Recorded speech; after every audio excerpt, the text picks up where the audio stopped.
everyone. Thank you for joining us for this 13 Plus FastCast. I'm Carson Courier. And I'm Mary Coleman. We want to begin with some late breaking news this afternoon. A lockdown was lifted at the UA Science and Tech Park following a threat that was made. Let's go to our website now for more information. The Pima County Sheriff's Department was on scene at the Citigroup call center. Deputies say a man made a threat over a collection from a credit card company. UAPD says the person who made the threat was found by law enforcement, and that allowed for that lockdown to be lifted. This is, of course, a developing situation, and the moment we learn more about that person and the situation that unfolded, we will keep you updated with the very latest. And turning now to some breaking news out of Washington, D.C., really something that we've all been waiting for about 3 weeks now.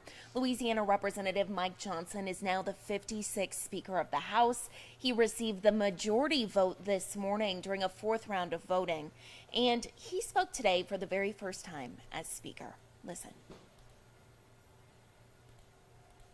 To my colleagues, I want to thank you all for the trust that you have instilled in me to lead us in this historic and unprecedented moment that we're in.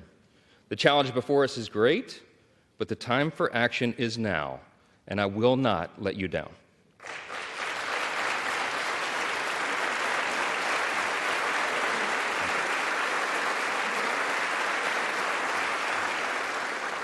I want to say to the American people, on behalf of all of us here, we hear you. We know the challenges you're facing. We know that there's a lot going on in our country, domestically and abroad, and we are ready to get to work again to solve those problems, and we will. Here you can see the new House Speaker sign being put up after that vote this morning. Now, Johnson received 220 votes after only needing 216 to be elected.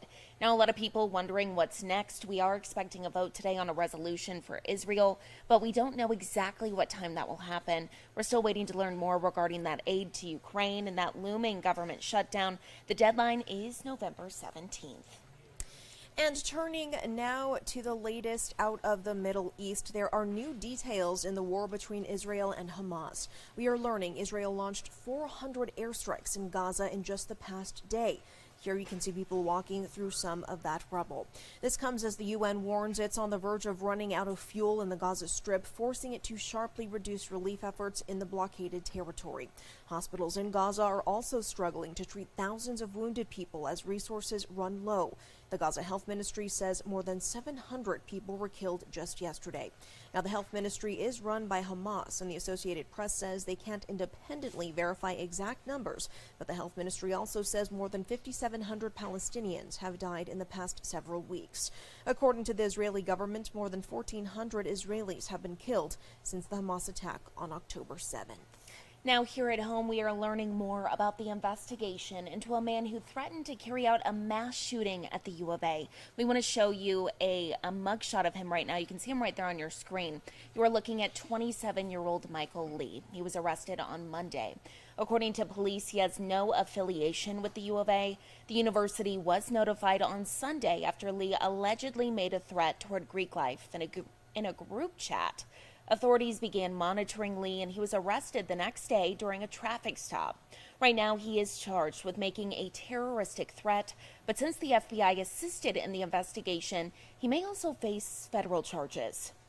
And we also know some of the things Lee was allegedly saying on social media. According to the interim complaint, Lee posted a message to social media saying, quote, "There's going to be a mass tragedy and atrocity at the U of A soon."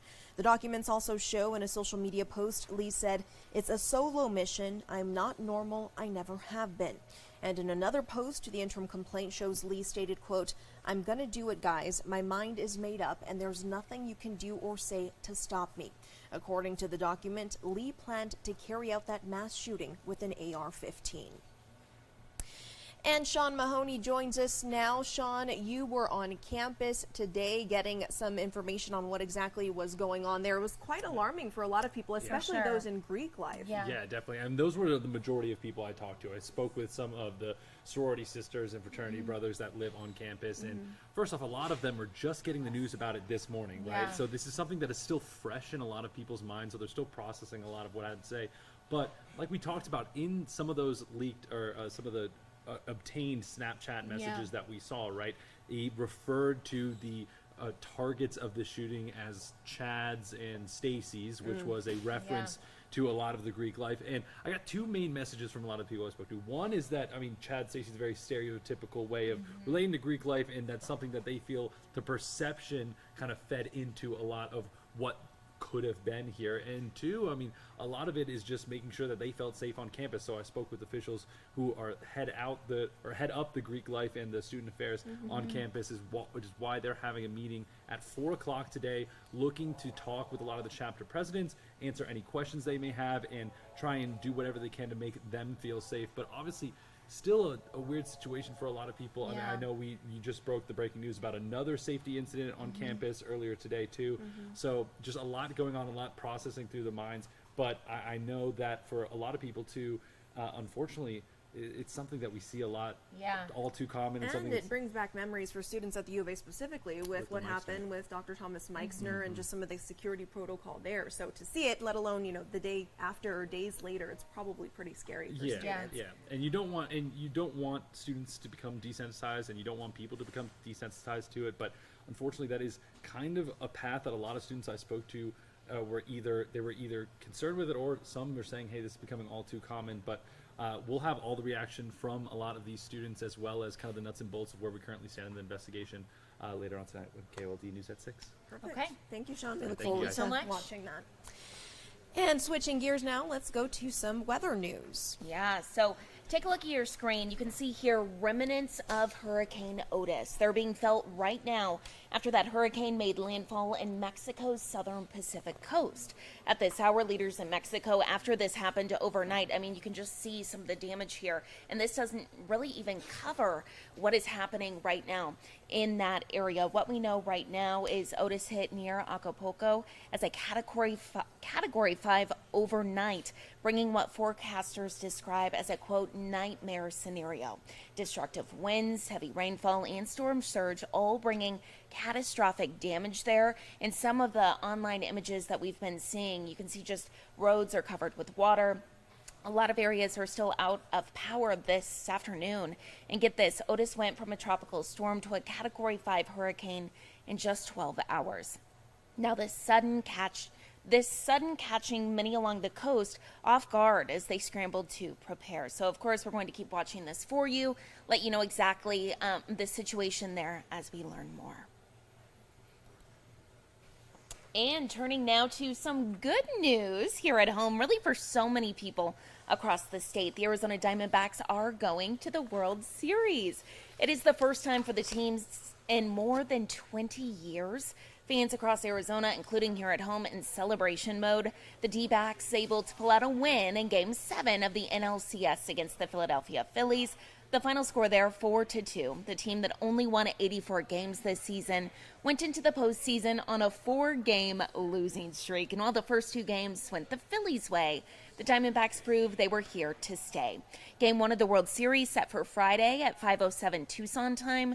The Diamondbacks will take on the Texas Rangers at Globe Life Field in Arlington, Texas. Very exciting there. Well, with Halloween less than a week away, a lot of people with pets are keeping them top of mind with candy and all kinds of things that are going to be around the house.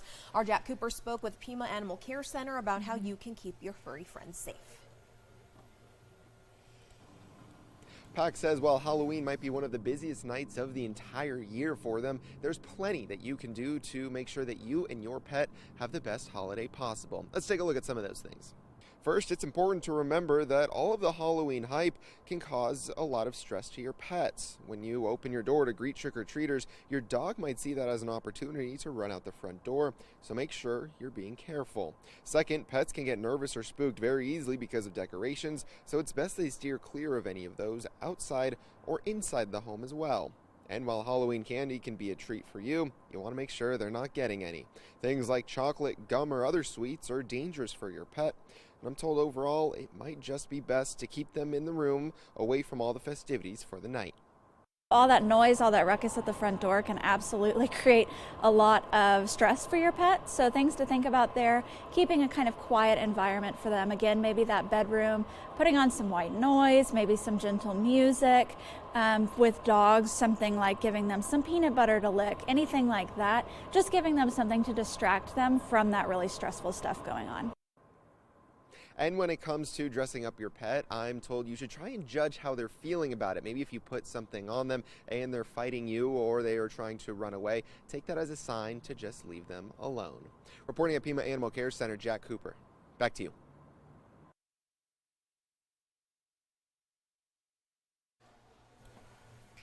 And we leave you with a live look at Mount Bigelow. This looks very ominous, but also super cool, Carson, because it looks chilly. Get those Uggs out. Get the little We sweaters are so ready. ready for it, aren't we? It's been too long. Oh my goodness. Now, yesterday when we were looking at this, we were seeing ice, we were seeing rain, although I do not believe that is in the forecast for today. Still a little bit cooler conditions, like you were saying, so that's some good news. If you want to catch your whole forecast, tune in to 13 News coming up here at 3. But for now, thank you for watching. We will see you.